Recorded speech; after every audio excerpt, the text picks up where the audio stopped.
ശ്രീ രാഹുൽ ഗാന്ധി അദ്ദേഹം പുറത്തുവിട്ട വാർത്ത എന്താ? നമ്മളോടൊക്കെ ഇപ്പോ പഞ്ചായത്ത് തെരഞ്ഞെടുപ്പുമായിട്ട് ബന്ധപ്പെട്ട് വോട്ടർ പട്ടികയിൽ പേര് ചേർത്ത ആളുകളാണ് നമ്മൾ ഓരോരുത്തരും. നമ്മളോട് നമ്മുടെ പേര് ചോദിക്കുമ്പോൾ നമ്മൾ അഭിമാനത്തോടു കൂടി നമ്മുടെ പേര് എഴുതി. അച്ഛന്റെ പേര് ചോദിക്കുമ്പോൾ അതിനേക്കാൾ അഭിമാനത്തോടെ അച്ഛന്റെ പേരെഴുതി. അമ്മയുടെ പേര് ചോദിക്കുമ്പോൾ അതിനും അഭിമാനത്തോടെ നമ്മൾ അമ്മയുടെ പേരെഴുതി. എന്നാൽ നരേന്ദ്രമോദിയെ ജയിപ്പിച്ച, സുരേഷ് ഗോപിയെ ജയിപ്പിച്ച BJP-ക്കാർക്ക് അച്ഛന്റെ കോളം എടുക്കുമ്പോൾ PQRST എന്നാണ് പേര്. അമ്മയുടെ പേരെഴുതാൻ പറയുമ്പോൾ കാച്ചാട്ടാത്താപ്പ എന്നാണ് എഴുതുന്നത്.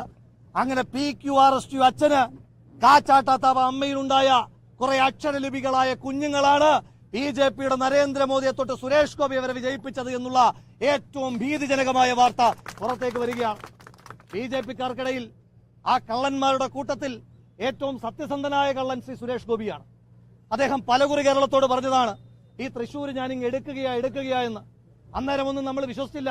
നമ്മൾ വിചാരിച്ചു അതുപോലെ ശ്രീ സുരേഷ് ഗോപി എന്തോ വിടുവായിത്തം പറയുന്നതാണ് എന്ന്.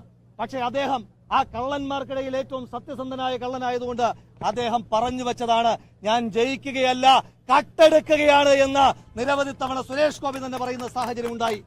ഈ രാജ്യത്തിന്റെ പ്രധാനമന്ത്രി പദവി തൊട്ട് ഇന്ന് BJP-ക്കാർ കൈയാളുന്ന മുഴുവൻ പദവികളും ഈ രാജ്യത്തെ ജനാധിപത്യത്തെ മോഷ്ടിച്ച് അവർ നേടിയ വിജയങ്ങളാണ്.